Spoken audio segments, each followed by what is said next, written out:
En la Caja Municipal de Préstamos Irigoyen 1344 podés pagar impuestos municipales de Corrientes Capital y Paso de la Patria, Policía Caminera de la provincia del Chaco, DEPEC, Aguas de Corrientes, Invico, Cablevisión, Guardián Electrónico, Claro, por medio de Vapro, medios de pago Sociedad Anónima, Telecom, Personal, Telefónica, Movistar, AFIP, Tarjeta Naranja, Banco Hipotecario, Tarjeta Visa del Banco Hipotecario y municipalidades de la provincia de Buenos Aires, entre otros. Caja Municipal de Préstamos Irigoyen 1344.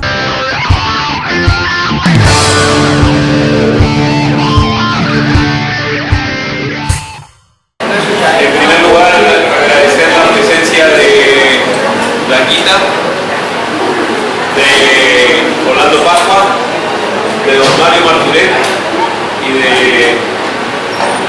del señor Miño, popular Pollo Miño, que me disculpe.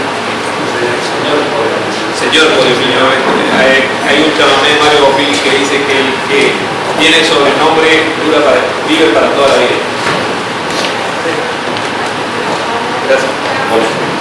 En nombre de los concejales de este Consejo Deliberante, completamente hoy está presente junto al club, Verónica Navarro y obviamente la concejal Blanca Zarza, no quería, y el concejal Salinas, perdón.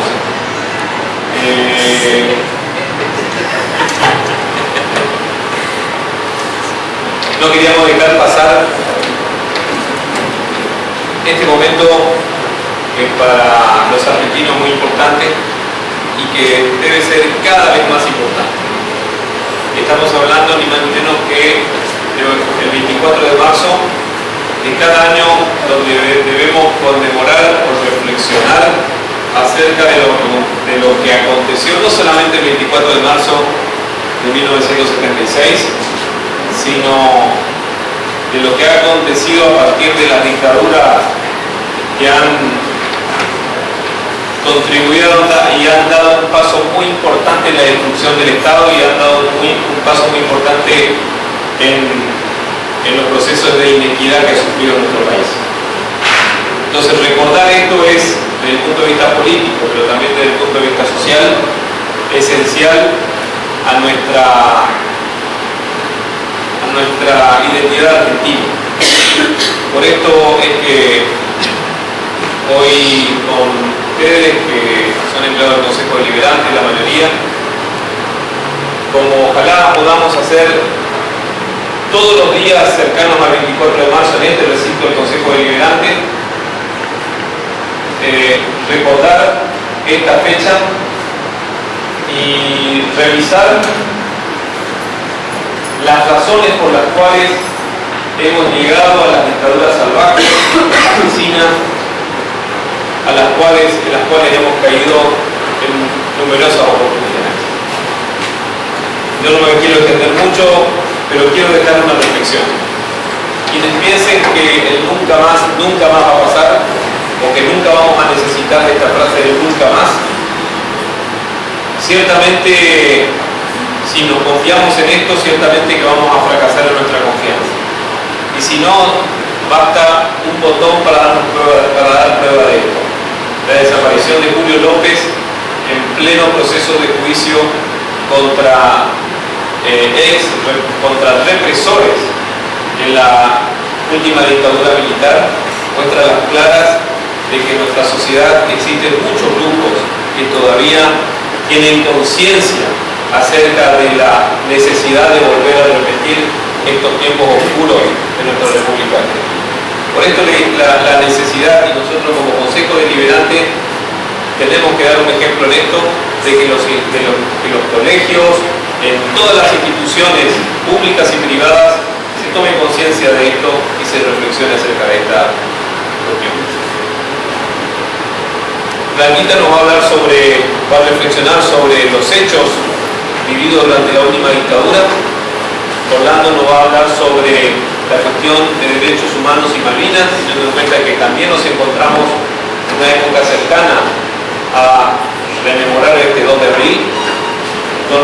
Martínez es miembro de la Comisión de Derechos Humanos en la provincia de Corrientes y están trabajando activamente en la reconstrucción y en algunas cuestiones referidas a derechos humanos en la provincia concretamente, y el Pollo Niño es coordinador del Instituto de Derechos Humanos de la Municipalidad de la Ciudad de Corrientes, que se puso en marcha ya por el año 2011. Así que bueno, agradecerle la participación de ustedes, y para arrancar tenemos preparado un video, ¿no, chavales?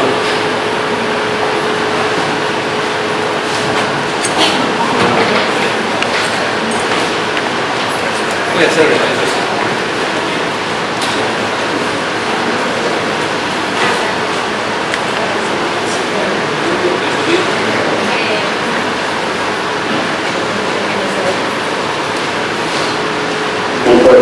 Y directivas que emanen de organización sindical, determinadas o policiales, así como extremar el cuidado de evitar acciones y actitudes individuales o de grupos que puedan exigir una intervención drástica del personal de operación. Firmado Jorge Rafael Divina, teniente general, comandante general del Ejército.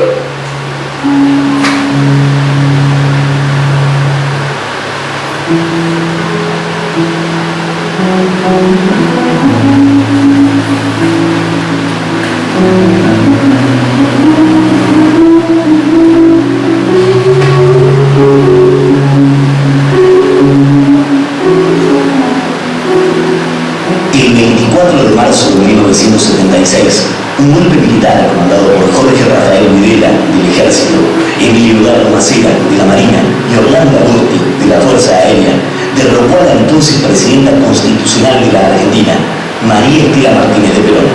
Comenzaba, de esa manera, una dictadura cívico-militar que pasaría a la historia bajo el eufemismo del proceso de reorganización nacional. Poco después de comenzar el día, a la 1 de la mañana, el general José Rogelio Villarreal le dijo a Isabel Martínez de Perón: señora, las Fuerzas Armadas han decidido tomar el control político del país y usted queda arrestada. Era el punto culminante de un secreto a voces. Poco tiempo antes, la misma Isabel, junto a varios de sus ministros, habían abrazado la doctrina de seguridad nacional que impartía Estados Unidos a través de su Escuela de las Américas. Latinoamérica, casi en pleno, era gobernada por sus fuerzas militares en el marco del Plan Cóndor. No era más que la idea estadounidense de cuidar a su patio trasero de una posible revolución. Cuba estaba cerca, y miles de jóvenes creían que una revolución armada podía ser el comienzo de un mundo más justo. Había inflación, crisis sindical, violencia y una sensación de ingobernabilidad absolutamente real. Pero lo que se iniciaba esa fatídica madrugada sería peor. Asumía el control del país una junta de comandantes en jefe integrada por el teniente general Jorge Rafael Videla, el almirante Emilio Eduardo Macera y el brigadier Orlando Agosti. Control del país significó, entre otras cosas, disolución de los partidos políticos en el Congreso, anulación de la libertad de prensa y expresión, reemplazo de la Corte Suprema de Justicia, supresión de toda actividad política y sindical, entrega económica y, fundamentalmente, muerte. Entre 1976 y 1983, nuestro país sufrió una desaparición forzosa de más de 30.000 personas. La hipótesis de la guerra antisubversiva manejada por los militares en el poder se caía bajo su propio peso. El informe de la Comisión Nacional que investigaría los crímenes perpetrados por esta dictadura cívico-militar al regreso de la democracia, la CONADEM, llegó a la conclusión de que solo alrededor de 2.500 de los 30.000 desaparecidos eran, en efecto, miembros de alguna guerrilla. El resto eran trabajadores, docentes, alumnos universitarios o del secundario. Lo cierto es que esa guerra no fue real. La teoría de los dos demonios justificó, de algún modo, los crímenes de lesa humanidad que se cometieron durante aquellos años de plomo. El Estado, a cargo de los militares y de un grupo de civiles, podría haber accionado de otro modo, en función de las leyes, haciendo cumplir penas efectivas a quienes se encontraban en la ilegalidad. Prefirieron ellos mismos la ilegalidad, sembrando el terror con métodos inhumanos tales como torturas, desapariciones y apropiaciones ilegales de recién nacidos. Una visión así cristiana de los derechos humanos El de la vida es fundamental, y la libertad es importante. También el del trabajo, de la familia, de vivienda, etcétera, etcétera, etcétera. La Argentina atiende los derechos humanos en esa omnicomprensión que el término derechos humanos significa. Pero completamente porque sé que usted hace la pregunta no a esa visión omnicomprensiva de los derechos humanos a la que hizo referencia en plataforma genérica, sino concretamente al hombre que está detenido en su proceso, es uno, o al desaparecido, que es otro. Frente al desaparecido, en tanto esté como tal, es un incógnita el desaparecido. Si no reapareciera, bueno, tendrá un tratamiento de vida. Y si la desaparición se convirtiera en certeza de su fallecimiento, tiene un tratamiento Z. Pero mientras sea desaparecido, no puede tener ningún tratamiento especial, es un incógnito, es un desaparecido. No tiene entidad, no está. Muerto en vivo, está desaparecido. En el plano económico, la apertura irrestricta de las importaciones minó la capacidad productiva nacional. El objetivo del plan económico diseñado por José Alfredo Martínez de Oz, poco antes presidente del Consejo Empresario Argentino, era frenar la inflación y estimular la inversión extranjera. Sus consecuencias fueron nefastas: tipa financiera, recesión, desempleo, vaciamiento del Estado. La deuda externa se multiplicó por más del 570% entre el 76 y el 83.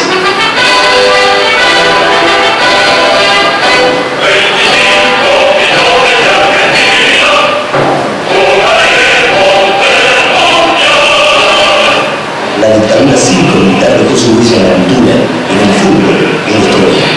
El Mundial del 78 fue una muestra de poder a un mundo que, queriendo o sin querer, apañaba el terror estatal argentino. Solo algunos en Holanda o Francia se atrevieron a decirle no a la pelota. Es un día de júbilo para nuestro país. Por eso, pido a Dios nuestro Señor que este evento sea realmente una contribución para accionar la paz. Esa paz que todos deseamos para todo el mundo y para todos los hombres del mundo.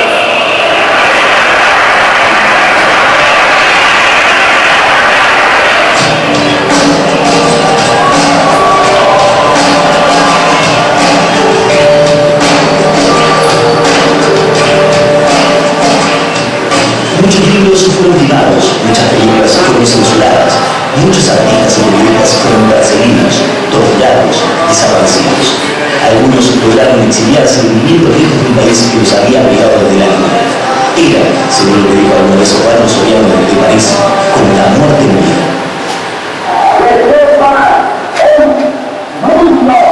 América de un pueblo con voluntad decidida como el pueblo argentino hicieron la lista de representando La última muestra de poder de los militares argentinos estuvo a cargo de un general que decidió una gesta patriótica en la que morirían miles de jóvenes. La recuperación de las Islas Malvinas fue el último fracaso. La sociedad volvía a estar alerta, necesitaba volver a la democracia. En diciembre de 1983, Raúl Alfonsín sería el presidente de la vuelta de la democracia.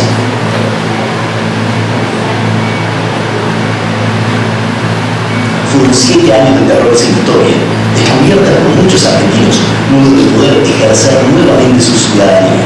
Jamás. con mucha población que a partir de las luchas el país se encuentra bajo el control operacional de las fuerzas militares.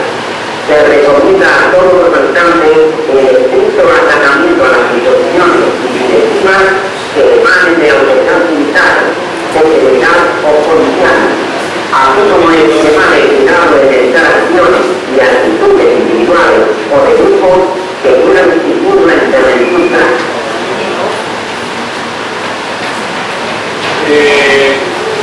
Bruno, venía acá adelante.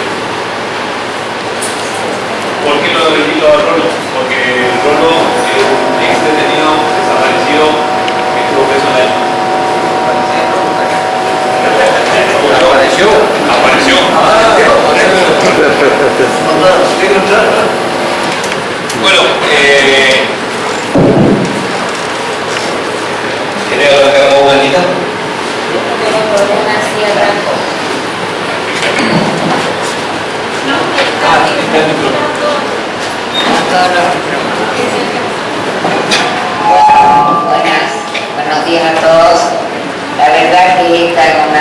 día para reflexionar y para transmitir lo que en mi caso he vivido durante esa oscura noche de la Argentina. Yo voy a ser totalmente sincera con mi testimonio, porque yo doy testimonio de mí y quiero hablar y de contar, tal vez por primera vez, de que mi participación fue muy tangencial. Yo no tuve militancia activa en los años 70 y le voy a decir por qué. Porque lo conocí a Turi ya militando y ya yendo a la iglesia de Maculet. Ahí me invitó a ir, yo venía del interior con los sueños de ser estudiante universitaria. Y ahí, con Cristianismo y Liberación, uno va descubriendo un mundo que no era lo que precisamente los cristianos y humanistas queríamos. Pero mi gran discusión con el Turi fue la lucha armada. Nos casamos enamorados y yo ya embarazada, así que era una cosa de o nos dejábamos o continuábamos, pero el amor pudo más, así que continuamos juntos durante lo que duró 41 años. Entonces él me dijo, mira, vos para no arriesgarte y no arriesgar a los compañeros, no mires, no escuches, no preguntes, trata de saber lo menos posible. Y así hice. Yo no preguntaba, era la flaca, el flaco, el petizo, la negrita, pero por eso muchos compañeros seguramente dirán por qué la señora del Turi conoce a poco o no se acuerda. Pero es que yo hice ese trabajo porque yo discutíamos mucho de política con el Turi y yo no estaba de acuerdo con la lucha armada, pero seguí con él siempre poniéndole el hombro. Fueron épocas demasiado terribles. Lo que pasaba en la sociedad después del 76, la sensación tremenda, total de la sociedad argentina era la palabra miedo. Se tenía terror, tanto terror que la gente que se crió con uno, que la conoció en el pueblo, se cruzaba la calle para no saludar. Uno se ofendía en ese momento. Después yo entendí que el miedo era una cosa generalizada.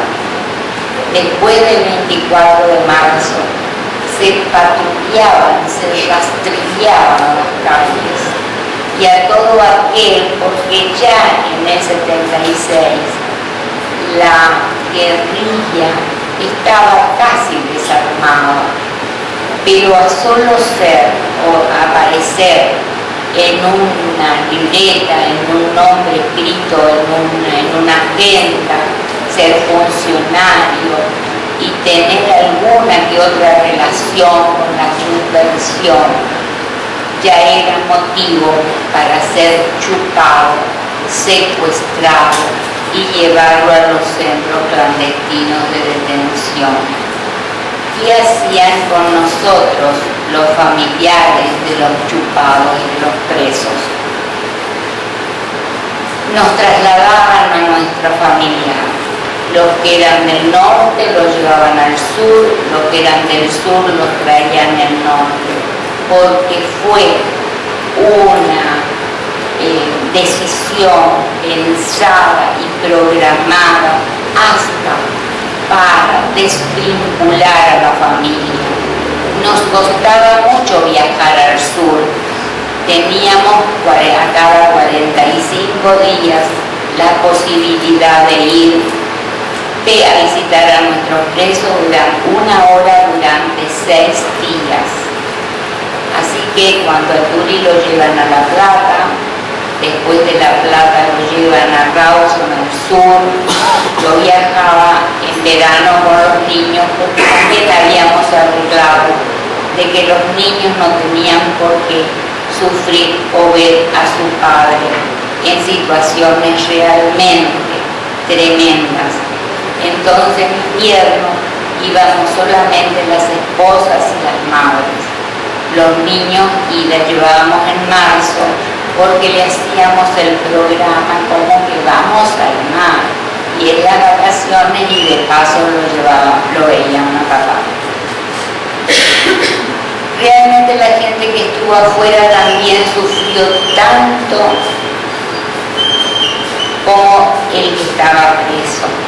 Y eso poco se habló porque nos dejaban cesantes donde nos encontrábamos, es decir, yo estoy en una lista de cesantes porque era una persona considerada peligrosa para el país.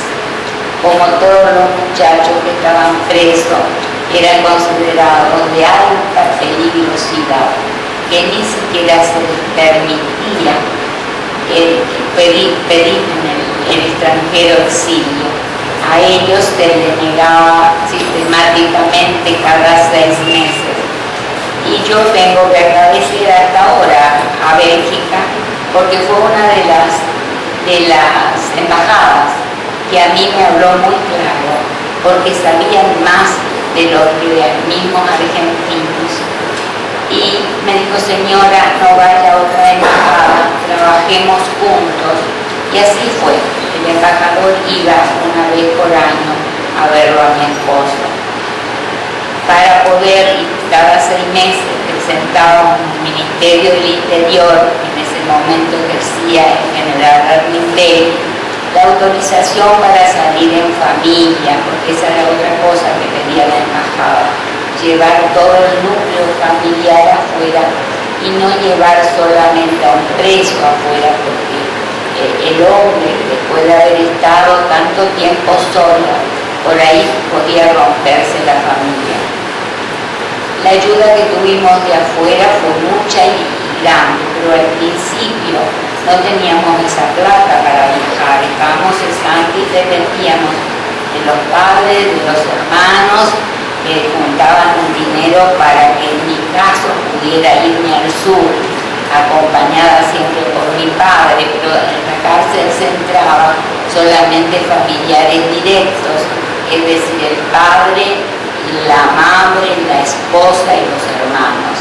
Mi padre quedaba afuera de Rawson, llovinaba, la llovina nevosa en las nieves. Las mujeres más jóvenes hacíamos una carpa con sombrilla, metíamos ahí a los más viejos y a los niños, y nosotras, yo he llegado a entrar empapada a verlo al Turi en un pasillo angosto de 1,5 metros, donde había ventanillas de vidrio, así como se usa, esas que no se abren, con un micrófono de cada lado. Pero he vivido otra etapa también y creo que la cárcel de Olavarría fue la peor cárcel que yo he visto en mi vida. Estaba el altar con un Cristo preciosísimo, casi de tamaño natural, y sobre el altar estaban recostados la gente del ejército con sus ametralladoras. Los reclinatorios estaban separados a metro y medio, y el asiento otro metro. Entonces, para poder esa cantidad de gente, imagínense ustedes aquí nomás, las iglesias son salones más grandes.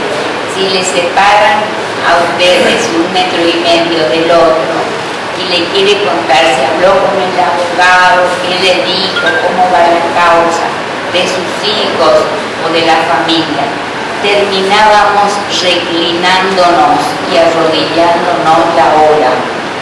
Me acuerdo que al principio yo trataba de no darles el gusto, pero les aseguro que estar apoyada sobre el reclinatorio para gritarle, porque poníamos la mano así, terminábamos clavando en las rodillas. Y miraba al costado, y yo era joven, tenía 20 y tantos años, pero gente mayor, madres que se pasaban una hora arrodilladas gritándole a su hijo y contándole lo poco que se podía hablar. Esa fue la peor cárcel que tuvo la Argentina, tal es así que se levantó antes del Mundial, cuando vino la Comisión de Derechos Humanos. Levantaron y lo trasladaron al sur, que dentro de todo tenían un uniforme azul, con cuello alto, tipo un mameluco, de una lana de este tamaño, y no se la cambiaban en verano. Pasaban todo el año los presos con ese mismo uniforme. Esa generación que vivió en los 70, que sale de grupos religiosos, la mayoría, eran muchachos comunes, con aspiraciones comunes y comprometidos con lo social y comprometidos con la historia y en su tiempo. Cuando a mí me dicen que eran idiotas útiles, yo me pregunto, como la historia siempre es lenta, pero va desatando los nudos. Fíjense ahora la cantidad de jóvenes que están militando en todos los partidos políticos. Podríamos preguntarles ahora a ellos si son idiotas útiles. No eran. Era una generación que comprendió lo que se venía para toda Latinoamérica y el proyecto económico que estaba armado para todos los países y que también llegaba a Argentina. Un proyecto económico delincuencial. Y así sucedió. Los militares fueron el brazo ejecutor de los civiles. Por eso se llama la dictadura cívico-militar. Fueron los que hicieron la tarea sucia. O si no, de otra manera, tampoco se puede entender, y por eso es un día de reflexión, por qué ahora, después de 30 años y de tanto, la Argentina está considerada como ejemplo en la lucha por los derechos humanos, y por qué ese reconocimiento internacional de Amnistía Internacional, de la misma ONU. ¿Ustedes creen que porque es un relato armado? No.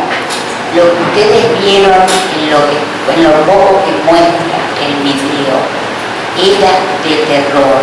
Y cuando hablas muy libremente del cuerpo de que ahora se vive una dictadura, es porque no han vivido, no han sentido lo que se pasó en ese momento, que sabían perfectamente quiénes éramos cada uno y dónde vivíamos cada uno. Por eso tampoco se puede hablar de que era una guerra, con la teoría de los dos demonios. No crean eso. Los compañeros tenían unas armas, miren que era más o menos comparable a lo usada por Whitman, porque eran viejas. La desigualdad que había entre un ejército armado que se convirtió en el terrorismo del Estado era absolutamente superior a lo que tenían los jóvenes y podían defenderse con lo que tenían. Así es que es otra de los mitos, y eso sí, que es lo que quieren borrar.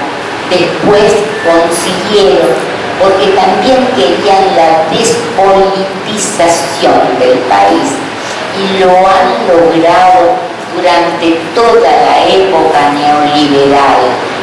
La política fue una de las palabras más devaluadas. No se hablaba de política, lo hacíamos con un reducto muy reducido y de confianza de gente durante mucho tiempo. Porque, ¿y cuál era el mandato del neoliberalismo? No te metas, hacé la tuya, ser joven exitoso, cuando más rápido mejor, no pienses en el otro, tampoco en la cosa pública, tampoco, a los viejos dejaré la política. Fue toda una etapa donde se negó la solidaridad con el otro, se trabajó sobre el individualismo, y fíjense a dónde llegó, y hay una etapa de esa juventud que todavía hay que rescatar, y hay que decirle y a enseñarle que la realización del hombre y de la sociedad se hace en forma colectiva y en conjunto. Nadie se realiza individualmente si no piensa en el otro, porque también es una enseñanza cristiana. Así es que lo mío, a ver qué otra cosa puedo decir, que los jóvenes hoy han entendido y están entendiendo, a pesar de todas sus carencias, de que la política, la cosa pública, lo que les mueve los impuestos, los momentos de ocio, es la política. La política es la herramienta que puede estructurar una sociedad más justa. Entonces, a mí, en lo personal, viendo a los jóvenes participar en cualquier partido político, pero en la confrontación de lo público, de las ideas, en la búsqueda del diálogo, a mí me parece sumamente esperanzador. Y la verdad es que lo hablo porque confío en la historia y sé que la historia tarda pero llega, y sé que los jóvenes, cuando entienden y toman esta herramienta, van a construir un país mejor y una Latinoamérica que otra vez se está uniendo, porque hasta eso intentaron y lo consiguieron.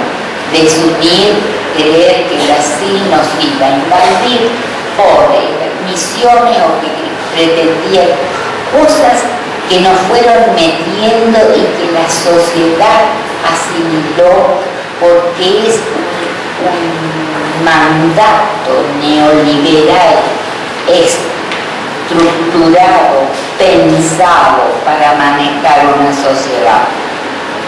Y para lo último, lo que puedo contar de mis miedos, que es lo que era terrorífico vivir. Quiero contar una anécdota para pasar al compañero Orlando la palabra cuando fueron lo de Malvinas, los presos políticos, después de haber sido torturados y cagados a paro una vez por semana, ofrecieron su sangre, porque los compañeros discutieron adentro, lo primero que hicieron discutir por qué llegamos a la lucha armada, ¿no? Esa es una discusión muy fuerte, que se había cuando la abrían los pabellones y podían salir a la sala de conjunto. Y otra fue que hacemos por Malvinas, porque fue un hecho histórico argentino de anhelo. Entonces decidieron ir a ofrecer su sangre, donar sangre.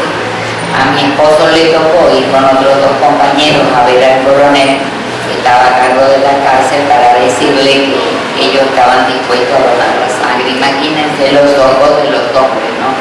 Del coronel, después que logramos, para lo tenemos esto, lo queremos hacer fleco, estos vienen con la actitud de donar sangre para Malvinas. Eso fue lo que se vivió, eso fue lo que sentimos, pero quiero que les quede como reflexión también de esa juventud de los años 70 que no fue idiota útil, que fue sí comprometida, se leía muchísimo, se leía como creo que se está está volviendo a leer ahora, y se leía hasta poesías, que es una cosa que yo invito a los jóvenes a volver a la poesía, porque la poesía eleva el espíritu, te saca de lo rutinario, te da una sensibilidad para entender lo humano. Yo aprendí a Benedetti, a leerlo, a Galeano. En la versión del Colorado Burila, que ahora no está, pero nos prestaba los domingos para mí el Buri, que comprábamos una cruz, nos tendríamos en una colcha en la pieza de Colorado, y me leía el Buri. ¿Quién diría? Ay, no, me leía poesía y aprendí con él.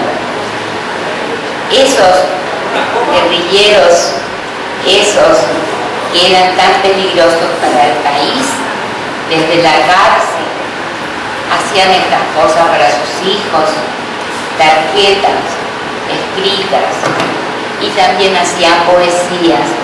Yo rescaté un cuadernito de poesías que dice Cuaderno de Poesías para Blanca Zarza Ezequiel, y del año 76-77.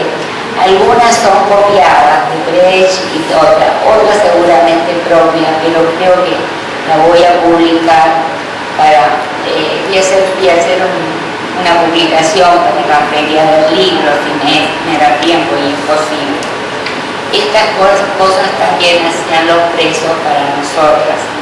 Y las cartas, para ser más amenas, para hacer más con lo que tenían, eran así. Y traje una, porque desgraciadamente una valija con cartas se mojó en la casa de mi madre en una gran inundación del patio y se fundió. Pero para terminar, le voy a leer una de las poesías que el Buri me mandó.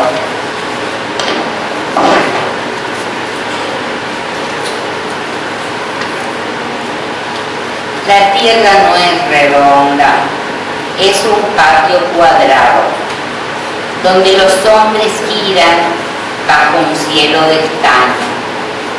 Soñé que el mundo era un redondo espectáculo, con ciudadanos y campos en paz, con trigos y besos, con ríos, montes y anhelos, mares, donde navegaban corazones y barcos. Pero el mundo es un patio donde giran los hombres sin descanso. A veces, cuando subo a mi ventana, palpo con mis ojos la vida de luz que voy soñando, y entonces digo, el mundo es algo más que el patio y estas lajas terribles donde me voy desgastando. Y oigo colinas libres, voces entre los álamos, y la charla del azul del río, que ciñe mi cadalso.